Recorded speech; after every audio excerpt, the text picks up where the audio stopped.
दर्शकों नमस्कार, प्रणाम। मेरा नाम है राम और रिपब्लिक भारत पर अब शुरू करने जा रहा हूं महाभारत। दोस्तों, बांग्लादेश इस वक्त बौखला रहा है, तकलीफ में है, उसे काफी मिर्ची लगी है। पता है क्यों?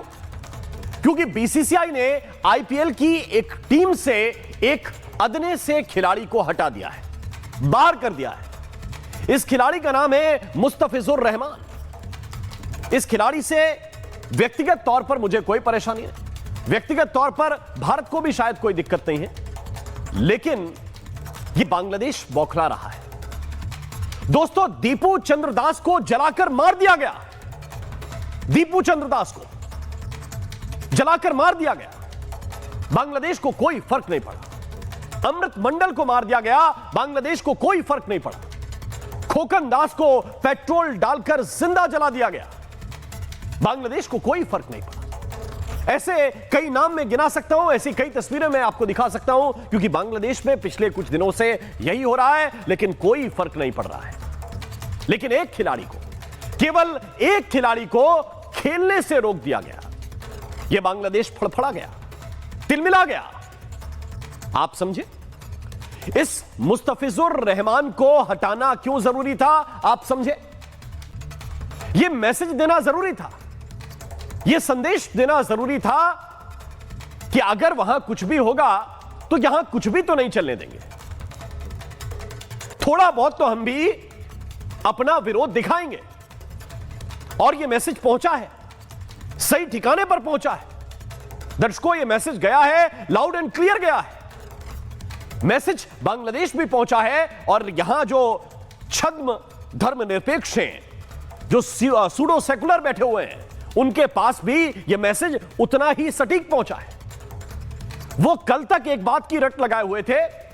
रट यह थी कि शाहरुख खान को क्यों कुछ बोल रहे हो, बीसीसीआई को क्यों कुछ नहीं बोलते, केवल शाहरुख खान को क्यों टारगेट कर रहे हो, शाहरुख खान क्या कर सकते हैं, उनकी क्या गलती है, उनको केवल इसलिए टारगेट किया जा रहा है क्योंकि उनका सरनेम खान है। बीसीसीआई को कुछ बोलो, बीसीसीआई अपना काम करे। बीसीसीआई क्यों कुछ नहीं करती है? अब लीजिए, बीसीसीआई ने अपने हिस्से का काम कर दिया है। अब जब बीसीसीआई ने अपने हिस्से का काम कर दिया है तो फिर फड़फड़ा रहे हैं। अगर शाहरुख खान खुद यह फैसला कर लेते तो शायद बेहतर रहता।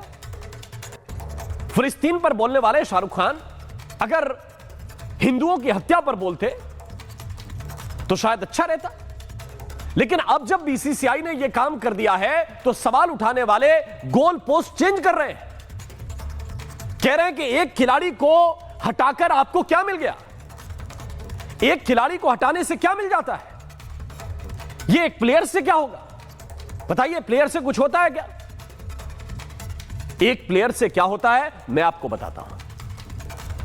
केवल अगर पिछले महीने की कुछ तारीखें मैं आपको दिखाऊं, दिसंबर महीने की, तो दिलीप बर्मन से लेकर प्रंतोष कर्मकार, उत्पल सरकार, ये आप तारीखें देखते जाइए स्क्रीन पर। जोगेश चंद्र रॉय, ये न जाने कितने ऐसे नाम हैं। सुवर्णा रॉय, ये तो वो हुए जो मामले सामने आए, प्रकाश में आए।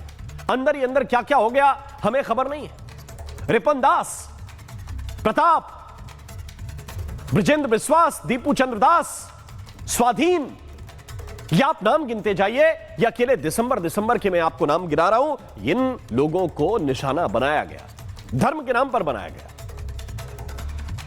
तो सवाल यह है कि ये लोग तब बिल्कुल नहीं बोले, चुप रह गए।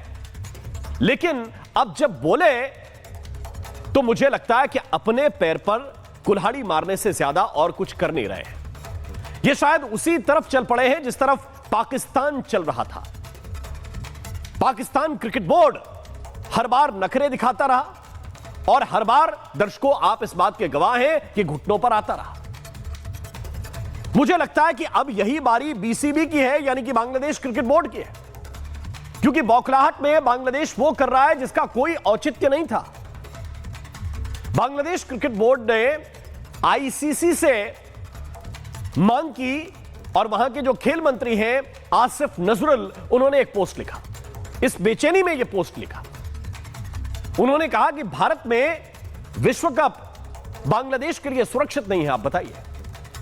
ये बता रहे हैं कि भारत के अंदर विश्व कप सुरक्षित नहीं है, बांग्लादेश के क्रिकेटर आएंगे तो यहां पर सुरक्षित नहीं रहेंगे। तो बांग्लादेश के जो ग्रुप स्टेज के मैच है वो श्रीलंका में शिफ्ट कर दिए जाए। बांग्लादेश के सूचना और प्रसारण मंत्री से उन्होंने अपील की कि बांग्लादेश में आईपीएल प्रसारण रोक दिया जाए। यह बात वहां से अब उठाई जा रही है और जैसे ही बांग्लादेश का यह बयान आया, बीसीसीआई तो शायद तैयार बैठा था। उन्हें मालूम था कि यही होने वाला है। बीसीसीआई बिना तैयारी के कोई काम करता नहीं है, यह आप अच्छी तरह से जानते हैं। और बीसीसीआई ने स्पष्ट कर दिया कि यह नखरे भाई साहब आप किसी और को दिखाना, यह बीसीसीआई तो बिल्कुल नहीं सहने वाला, न देखने वाला। बांग्लादेश को एक करारा जवाब दिया गया और बीसीसीआई ने लताड़ लगाते हुए कहा कि किसी एक की मर्जी नहीं चलेगी, यह टूर्नामेंट है। टूर्नामेंट में सिर्फ 1 महीना बाकी है, किसी की मर्जी से मैच ऐसे बदले नहीं जा सकते। बीसीसीआई ने साफ कहा है कि मैच शिफ्ट करना असंभव है। यह टूर्नामेंट फरवरी के अंदर होने वाला है। टिकट पहले से बुक है, स्टेडियम बुक है, होटल बुक है, फ्लाइट्स बुक है, सब कुछ बुकिंग है और आप कह रहे हैं मैच शिफ्ट कर दीजिए। अच्छा, यह तो हो गई दो बोर्ड के बीच की बात, ये आपस में करेंगे। लेकिन मेरे कुछ सवाल हैं और यह सवाल बहुत साफ है जो आपके सामने रखना जरूरी है। सवाल यह है कि बांग्लादेश के ये टेंट्रम हम क्यों झेलें? हम क्यों झेलें ये टेंट्रम जो बांग्लादेश इस वक्त दिखाने की कोशिश कर रहा है? इनको जहां जाना है वहां जाने दीजिए, इनको जहां चाहिए वहां पर भेज दीजिए इनके मैच। भारत में कराने की कोई जरूरत नहीं है। बीसीसीआई हालांकि सख्ती के साथ कह रहा है कि हम मैच शिफ्ट नहीं करेंगे, यह असंभव है, लेकिन मुझे लगता है कि अगर यह करना चाहते हैं तो इनको हटाइए, इनको हटाइए, कोई आवश्यकता नहीं है। भारत के लोग इन्हें खेलते हुए देखना भी नहीं चाहते। एक लो क्वालिटी टीम है ये, ना इनके पास किसी तरह का विजन है और ना क्रिकेट है। और बहुत से भारत के लोग ऐसे हैं जो बांग्लादेश के साथ इंडिया का मैच हो तो वो मैच इसलिए नहीं देखते क्योंकि उन्हें मालूम है कि एक तरफा होना है। जो रिकॉर्ड है वो ये बता रहा है, रिकॉर्ड बहुत स्पष्ट है और ये बता रहा है कि जब जब बांग्लादेश के साथ हम खेले तो हमने एक तरफा इनको हराया है, इसलिए मैच में कोई मजा भी नहीं है। इनकी एक बददिमाग लीडरशिप है और सवाल यह भी है कि क्या इन्हें भी उसी तरह ट्रीट करने की जरूरत है जैसे हम पाकिस्तान क्रिकेट को करते हैं। हम फ्रेंचाइज क्रिकेट में किसको खिलाएं किसको ना खिलाएं यह हम तय करेंगे या बांग्लादेश तय करेगा? एक रिपोर्ट आपको दिखाते हैं, फिर चर्चा की शुरुआत करेंगे।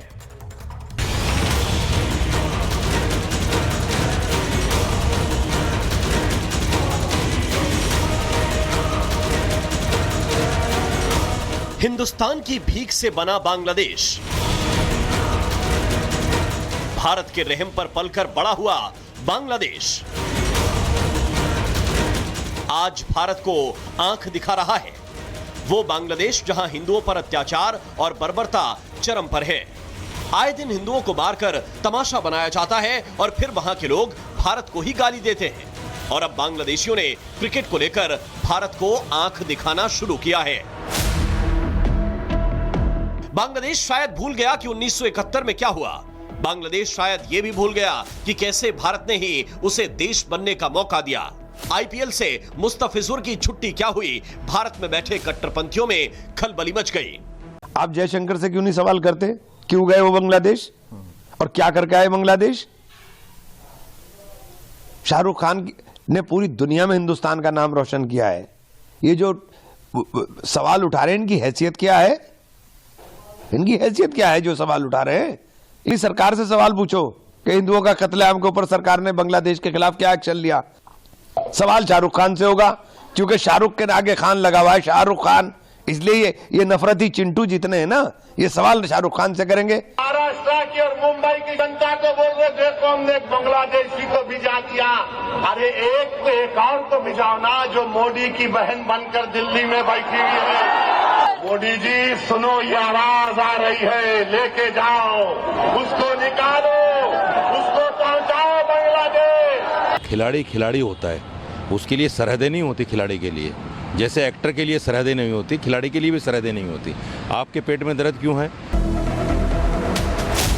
सुना आपने, ये बांग्लादेश के नहीं हिंदुस्तान के नेता और मौलाना है। इन्हें इस बात से दिक्कत नहीं कि बांग्लादेश में हिंदुओं को काटा जलाया जा रहा है, इस बात से दिक्कत है कि मुस्तफिजुर रहमान को आईपीएल से हटा क्यों दिया। अगर इस बात से दिक्कत है तो रहे वो बांग्लादेश जिसकी भारत के सामने क्रिकेट के नाम पर कोई हैसियत नहीं, वो भारत को धमकी दे रहा है। क्रिकेट को हथियार बनाकर भारत पर दबाव बनाने की कोशिश की जा रही है। आईपीएल से बांग्लादेशी खिलाड़ी मुस्तफिजुर रहमान के बाहर होने के बाद बांग्लादेश में भारत विरोधी बयानबाजी तेज हो गई। बांग्लादेश का कहना है कि उसकी टीम भारत में विश्व कप खेलने नहीं आएगी। भारत सरकार का रुख साफ है, अल्पसंख्यकों पर अत्याचार किसी भी सूरत में स्वीकार्य नहीं और खेल को राजनीति का हथियार बनाने की इजाजत भी नहीं दी जाएगी। बीसीसीआई ने भी स्पष्ट कर दिया है कि किसी एक देश की शर्तों पर टूर्नामेंट नहीं चलेगा। शायद बांग्लादेश को इतिहास याद करने की जरूरत है। 1971 में जब लाखों शरणार्थी भारत आए थे, तब भारत ने अपनी सीमाएं, संसाधन और सेना तक झोंक दी थी। आज उसी भारत को चुनौती देने की बातें की जा रही हैं। नया भारत अब सिर्फ सुनता नहीं, जरूरत पड़ने पर जवाब भी देता है, चाहे मामला सीमा का हो, अल्पसंख्यकों के अधिकारों का हो या फिर खेल के मैदान का। Bureau report, Republic Bharat.